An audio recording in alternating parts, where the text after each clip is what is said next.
ఏపీలో ప్రజల మరణాలు రోజురోజుకు పెరిగిపోతున్నాయని ఏపీ కాంగ్రెస్ నేత వెంకటకృష్ణ ఆవేదన వ్యక్తం చేశారు. హోంమంత్రి, ఆరోగ్య శాఖ మంత్రి, కార్మిక శాఖ మంత్రి పదవుల్లో ఉన్న వారితో రాష్ట్రానికి జరిగేదేమీ లేదని ఎద్దేవా చేశారు.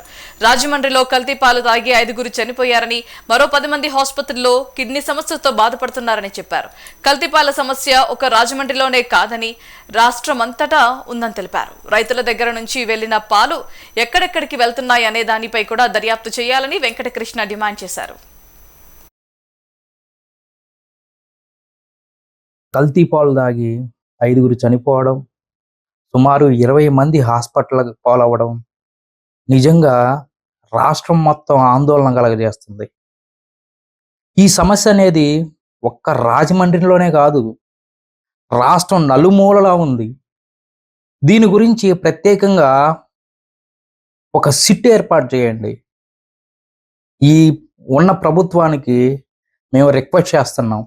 ఒక సిట్ ఏర్పాటు చేసి రైతు దగ్గర తీసుకున్న పాలు అవి ఎక్కడికి వెళ్తున్నాయి, వాటిని ఏ విధంగా వీళ్ళు అమ్ముతున్నారు అనేది మీరు ఒక ప్రత్యేకమైన టీం ఏర్పాటు చేసి రాష్ట్రం మొత్తం దీని గురించి జల్లెడ పట్టాలి. ఎందుకంటే ఈ పాలు పసిపిల్లలు కానీ తాగుతారు, వృద్ధులు తాగుతున్నారు.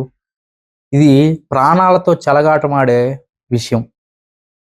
దీని గురించి ఎప్పటి వరకు కానీ ఆరోగ్య శాఖ మంత్రి రెస్పాండ్ అవ్వట్లేదు. ఏమనుకోవాలి?